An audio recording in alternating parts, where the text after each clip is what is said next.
First, I wanted to look at the current state of play in terms of, let's say, the political environment that influences the displacement process. First of all, what we are assuming is that there's very little prospect for a comprehensive peace process in Darfur at this point in time. There are too many unknowns. I think many of the parties are sitting on the fence to see what is going to happen. What's going to happen across the border in Chad, what's going to happen with Libya. The relationship between North and South and how the CPA plays itself out is going to have an influence on what happens inside Darfur. Therefore, it's not the time to look at a comprehensive peace agreement, probably at this point in time from our perspective. There are many unresolved issues around the CPA that we are going into the future with. It's very likely we'll end up the 9th of July without any of the major issues, border demarcation, whether that is wealth sharing, national debt, whether it is the issue of nationality citizenship that we're profoundly involved in together with President Becky. Very unlikely we will see any of these issues being comprehensively resolved. That makes for a very unstable starting point for us and good neighborhood between the two. Geographical areas that we need to look at, obviously, is Abyei, which is very close to blowing up, if I may say so. And indeed, it was mentioned this morning, the two other transitional areas of southern Kordofan and Blue Nile, whereby we also, looking ahead, do not necessarily see good things on the horizon. So again, this points at a very troublesome relationship between North and South in the very early stages of independence of the South. It's certain that the winds of change in the Arab world will not bypass Sudan. How that's going to affect Sudan, nobody knows, but it is very clear that there will be an effect. There are high expectations, and that what's happening in the neighboring countries is going to have an influence. Of course, no country equates to the next, but if we see what happened in Tunisia, in Egypt, and many other countries, there is something that they have in common. And what they have in common also we find in Sudan in terms of the very centralized type of security-driven government structure that we have there. Looking at, I'll not go into the last point, but into security challenges, the things we take as humanitarian actors for normal in Sudan in other situations would be extremely questionable.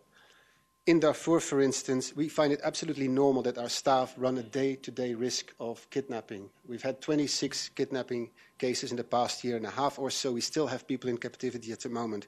We basically consider this normal. This is something that we don't even question anymore, and I leave that to your imagination. But also in the South, I think, increasingly we're seeing security challenges that we are, again, taking as normal. So it's a very volatile working environment for us. Protection, which is an issue that I think all our organizations are very much involved in, is a very controversial issue, both on the northern and in the southern side. Protection in the north particularly is an issue that touches on the sovereignty of the government of Sudan. They see this as an infringement in many cases. If this is not being brought and raised in the right way, it's seen as an infringement on their sovereignty by them, and certainly that's the message that we're getting back as protection agencies. There's a direct link being made generally between the ICC and protection work. There's no overlap between the two, I can assure you, which I've tried to do with the government. But at the same time, the type of issues that we look at in protection, which is, for instance, gender-based violence, land occupation, land tenure issues, are the same type of issues that can be brought to the ICC. So therefore, there's great suspicion towards the work that we do on protection. And the security agenda is being used in terms of the access issue.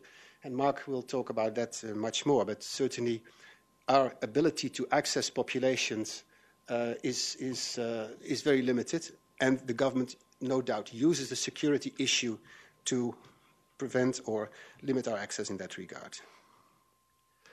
What we also have to accept as normal in Sudan, which in other situations may look a bit controversial, is the issue of the simultaneous returns and new displacement at the same time. And again, in Darfur, we see this very significantly. We see 50,000 to 80,000 people being displaced over a matter of weeks. And at the same time, we're working on limited returns to areas that are relatively safe, with populations that are quite willing to go back in spite of the context, the very problematic context in which they function. Just to take a few moments to look at the numbers, and I think you're quite familiar with them. Starting with Khartoum, in particular, what I wanted to point out, the 1.5 million IDPs, we listed IDPs. A previous speaker question whether these people could be called IDPs or not. But at the end of the day, these are all people who will be potentially stateless, and as such, we're looking at them very much as of our concern. If the situation between North and South would take a downward turn, these are very vulnerable populations.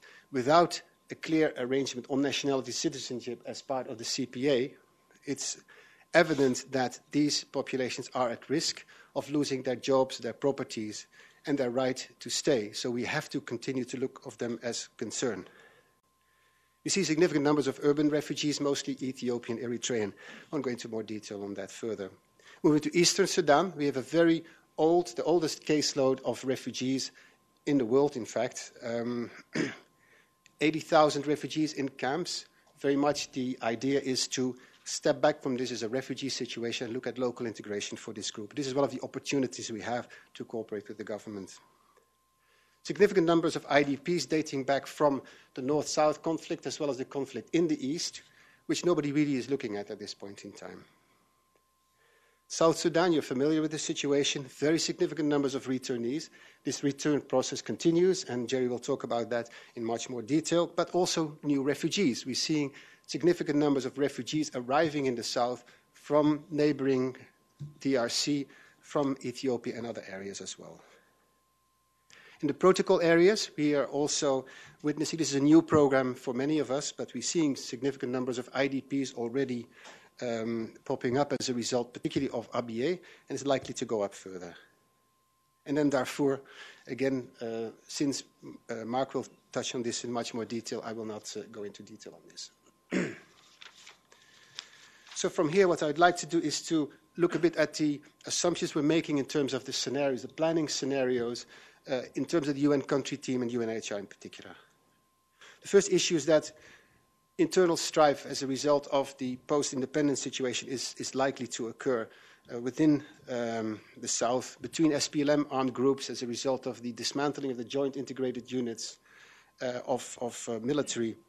The south sees the hands of the north in everything that happens. And the risk with that is that, in fact, it does not address some of the issues it should be addressing in terms of integration, in terms of unity, in terms of creating a coherence. Basically, all the issues that go wrong and all the conflicts that pop up for them are simply a result of the North-South relationship. And that is not something that's going to get us very far if we're looking at durable solutions. Weapons proliferation is clear. There are small arms all over the north and the south, but particularly in the south, which make for the traditional and expected conflicts, like the cattle conflicts that we're seeing now taking on a dimension that is completely out of proportion. You'll see cattle conflicts resulting in hundreds of deaths at a time, sometimes 1,000 deaths in one cattle conflict, and there's no more compensation mechanism that can deal with that. But there's massive displacement that's linked to these type of traditional conflicts. Obviously, there are enormous expectations in the south vis-à-vis what is going to go up come up ahead, and it's very unlikely that the government will be able to basically address that. And this is the same that happened after the elections. You'll see groups going back to the bush.